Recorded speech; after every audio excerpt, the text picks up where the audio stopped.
Queridos irmãos, o ano mal começou e o mundo inteiro já está de pernas para o ar. São tantas notícias e tantas tragédias que fica difícil até digerir cada uma delas e dividir o grau de depravação, o grau de maldade e o grau de tragédia em cada uma delas. Você deve ter acompanhado recentemente essa chacina que ocorreu em um bar em Cuiabá. Aonde nós vamos parar? Aonde esse mundo vai parar dessa forma? Pessoas ali jogando sinuca e por causa de perda de apostas resolveram, por serem zombados, executarem todos que estavam no bar com armas de grosso calibre. O que é isso, irmãos? Que coisa horrorosa está acontecendo com os homens. Você olha de um lado uma guerra que parece não ter fim na Ucrânia, com interesses espúrios e ilegítimos de ambas as partes. Você vai do outro lado um terremoto, um dos maiores das últimas décadas, fazendo dezenas e dezenas de milhares de vítimas na Síria e na Turquia. E o terror está longe de terminar. Por outro lado, você vê no Brasil uma das festas mais profanas do mundo, o Carnaval, que esse ano passou de todos os limites. Além das doenças sexualmente transmissíveis, das depravações e orgias que os homens cometem com os seus corpos, nós também tivemos blasfêmias, o nome de Deus sendo blasfemado mais uma vez. O homem parece que perdeu a noção da moral, da integridade, do bom senso e parece que perdeu a vergonha. Conversando com o Paul Washer esses dias, ele disse que parece que Satanás agora tirou sua máscara. Não está mais atuando de modo velado. Já está mostrando claramente que é pessoalmente ele, quem ele é, como ele age e que está agindo na cara de todos nós. E como se não bastasse toda essa dor, sofrimento e corrupção moral, você ainda encontra cristãos e pastores apóstatas pregando um falso evangelho, apoiando a festa do carnaval, pregando um outro Jesus, uma outra salvação, uma outra Bíblia, um outro Deus, ofendendo assim o nome de Cristo, blasfemando o nome de Deus, cegando e enganando milhares e, por que não, milhões de pessoas, enviando-as ao inferno e confundindo a Igreja de Cristo. Mas nós não devemos nos assustar com tudo isso. Isso foi previsto na Escritura para os tempos do fim, com relação a essa depravação, essa brutalidade com que os homens têm se portado nesses dias. Paulo, escrevendo a Timóteo, na sua segunda epístola, capítulo 3, diz assim: sabe, porém, isto, nos últimos dias sobrevirão tempos difíceis. A palavra difíceis no original grego quer dizer selvagens. É a mesma palavra usada por um endemoniado gadareno, quando queriam acorrentá-lo e ninguém podia amansá-lo. É uma fera indomável. Tempos onde os homens iam se portar como animais. Tempos onde não ia haver escrúpulo. Tempos onde as pessoas iriam se tornar bestas incontroláveis, pervertidas, animais irracionais.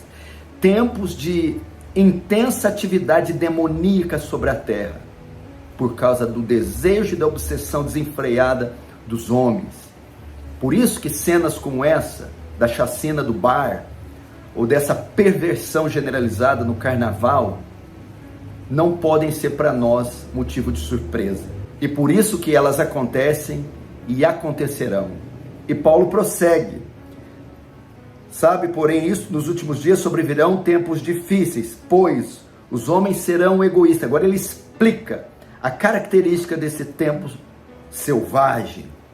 Os homens serão egoístas, avarentos, jactanciosos, soberbos, arrogantes, blasfemadores. É isso que você tem assistido aí, por meio das mídias, dos artistas e dos canais de comunicação. Desobediente aos pais, rebeldia, ingratos, ingratidão marca esse século. irreverentes, sem pudor, sem qualquer reverência ao sagrado, profanando objetos de culto e tudo o que se refere à pessoa de Deus, desafeiçoados, sem afeição, implacáveis, homens sem misericórdia, sem escrúpulos, caluniadores, o texto diz, com bocas desenfreadas e um linguajar obsceno, sem domínio de si, compulsivos, que levariam os seus desejos para o prazer até as últimas consequências, cruéis. A crueldade não marca nosso século, os crimes bárbaros, as decisões, leis, corrupção, uma coisa assim, sem um pingo de misericórdia, inimigos do bem. Hoje, o bem é punido e o mal é glorificado, incentivado, apoiado. Traidores, não existe fidelidade hoje, a traição marca esse tempo. Atrevidos, enfatuados, ou seja, ensimesmados, arrogantes, mais amigos dos prazeres do que amigos de Deus.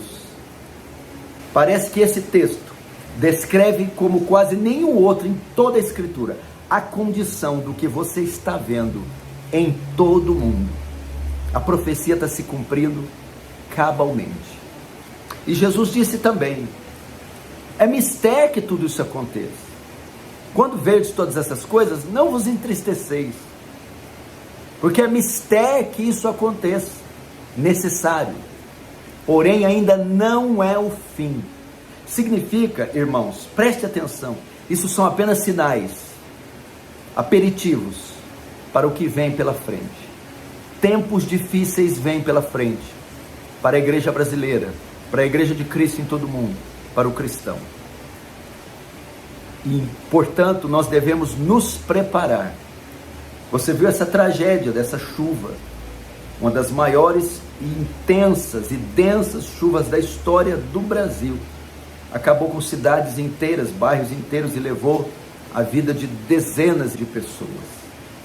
Eu quero dizer para você, a ira de Deus está sobre esse país. Deus está irado e isso são indícios e traços da ira de Deus sobre a perversão e pecaminosidade do homem. O mundo está sofrendo as consequências. Guerra, racionamento de comida, de água, fome, inflação, corrupção, e o mundo entregue a esse caos moral, caos social, caos político, caos econômico e caos espiritual. Eu quero dizer para vocês, queridos irmãos, que só um remédio para esse mundo. Realmente tudo indica que nós estamos caminhando para o fim dos tempos. Esse é o cumprimento das profecias. Se ele vai se dar agora, eu não sei, nós não podemos afirmar isso com precisão. Outros períodos da história ocorreram também situações como essas. Entretanto, quando ela se acontecesse, o Senhor diz para nós vigiarmos, estarmos em alerta. Eu gostaria de dar 2 conselhos para você. Primeiro, todos esses sinais é para você fazer uma avaliação da sua vida. É olhar para esse mundo e dizer e ver que não faz sentido você gastar sua vida apenas com ele, em busca de interesses materiais, prazeres carnais, enriquecimento, em busca da sua satisfação e conquista aqui. Você é feito de corpo e alma. Você é um ser também imaterial. Há algo para além dessa vida e você deve então avaliar sua condição. E você deve certificar-se da sua conversão, da sua salvação. Você precisa ir para as Escrituras e fazer um exame, um teste, e ver o que ela diz a respeito da sua salvação. Porque depois que esse mundo passar, se vamos morrer encarcerados, torturados, ou de morte espontânea, eu não sei. O certo é que a morte virá, e o que importa é se morreremos com Cristo ou sem Cristo, para entrarmos na eternidade. Precisamos nos apoiar na verdadeira evidência da salvação. Precisamos nos apoiar nas marcas reais da verdadeira conversão.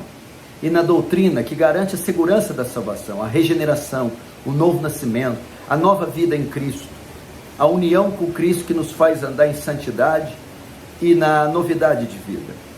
Segundo conselho, é tempo de pregar o Evangelho. Não há outra solução para esse país que afundou em todo esse tipo de caos que eu já falei, senão o Evangelho de Cristo. Não adianta novas leis, novos governantes, novos eventos, novos acordos de paz. Nada disso vai resolver o problema do homem, porque ele não é financeiro, não é econômico, não é político, não é social. Pode-se fazer, se elaborar todos os tipos de lei. O problema do homem é o seu coração, é a corrupção do seu coração, é a maldade inerente do seu ser, que o leva a cometer esses atos abomináveis de blasfêmia e de maldade.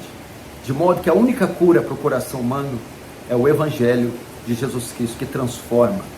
É o Evangelho que mortifica as pulsões. É o Evangelho que dá uma nova mente, um novo coração. É o Evangelho que faz o homem abandonar o pecado, a maldade, que faz abandonar as atrocidades, o crime, a perversão e a corrupção, e praticar a justiça, a bondade, o perdão, a misericórdia. A maior obra social, a maior obra que o homem pode fazer para o bem da humanidade é pregar o Evangelho e transformar bestas, animais, malignos, assassinos, em homens justos, em homens bons. Portanto, saia e pregue o Evangelho. Prega o Evangelho na rua, prega o Evangelho na escola, prega o Evangelho no seu trabalho, prega o Evangelho pelo celular, por palavra escrita, por áudio, por vídeo. Mande links de pregação, prega o Evangelho em grupos familiares, abra sua casa e chama os vizinhos. Prega o Evangelho na viagem, no aeroporto, no ônibus, no avião. Prega o Evangelho em tempo e fora de tempo. Mas não é esse Evangelho maldito da prosperidade, do curanderismo, do coach. É o Evangelho do arrependimento, da cruz de Cristo. É o Evangelho que diz que Deus se fez homem na pessoa do seu Filho e levou sobre ele na cruz o pecado do homem. Esse pecado que trazia punição e condenação, não a ter caroços, doenças, enfermidades, mas a condenação, a sofrer a ira de Deus no inferno para sempre. E ao se fazer homem na cruz, leva o nosso pecado, e ao se levar o pecado, leva a culpa, e levando a culpa, tem que satisfazer as demandas da justiça de Deus, e ele satisfaz morrendo, sofrendo a ira de Deus. Ao pregar isso, chame o pecador ao arrependimento. Diga que o Evangelho veio trazer o perdão dos pecados e a reconciliação com Deus mediante a morte de Cristo. E peça para ele depositar a fé no Senhor Jesus Cristo. Fazendo assim, ele não promete uma vida boa, isenta de mal, de sofrimento, de doenças e de perseguição. Essas coisas virão, mas ele promete duas coisas: a proteção, o livramento, o consolo nesses tempos difíceis e a vida eterna em novos céus e nova terra, quando você ou esse pecador morrer. O terceiro conselho que eu peço, então o primeiro, cuide da sua vida. O segundo, pregue o Evangelho para essas pessoas em tempo e fora de tempo. O terceiro, para todos vocês que me ouvem, quer cristãos, não cristãos, quer de fé católica, espírita, kardecista, ateus, quem quer que seja, você está vendo o que está acontecendo. Tragédias naturais que homem nenhum, nação nenhuma tem controle e podem vir a qualquer lugar. Quem, por exemplo, imaginou, sonhou que as chuvas de verão seriam tão intensas e causariam tão estrago e tanta morte? Quem imaginou que um terremoto dessa magnitude viria e acabaria com boa parte desses países? Quem imaginou que nós estaríamos vendo o que nós estamos vendo no campo político, econômico e financeiro? Ninguém está isento do perigo, ninguém está isento dos crimes, ninguém está isento da corrupção, da morte, ninguém está isento dos males. De modo que a única esperança para você nesses dias é o Senhor Jesus Cristo. Não adianta se apoiar em governo, em partido, em políticos. Não adianta você se esconder numa casa nas montanhas. Não adianta você encher o seu armazém e estocar comida e remédios. É impossível fugir do mal que assola esse mundo todo. Parece que o inferno abriu a boca, os demônios estão saindo. É o cumprimento das 7 trombetas, dos 7 selos. É o cumprimento, a terra coberta de escuridão. E a única pessoa que pode nos salvar e nos amparar nesses dias é o Senhor Jesus Cristo. Corra para Ele, confesse sua fé nele, arrependa dos seus pecados. Leia a Bíblia e as Escrituras, é o único manual de sobrevivência para os tempos de hoje. Só assim você vai escapar do que está por vir e o que cobrirá toda essa terra, começando por nosso país, o Brasil. A solução para ele é o Senhor Jesus Cristo, é o Evangelho de Cristo. Que Deus tenha misericórdia do mundo, que Deus tenha misericórdia dos continentes, das nações, que Deus tenha misericórdia da nação brasileira. Que Deus tenha misericórdia da Igreja de Cristo. Deus abençoe e eu te peço, compartilhe essa mensagem urgente com seus contatos. Não esqueça de dar o seu like e se inscrever nesse canal Paulo Júnior Oficial. Deus abençoe.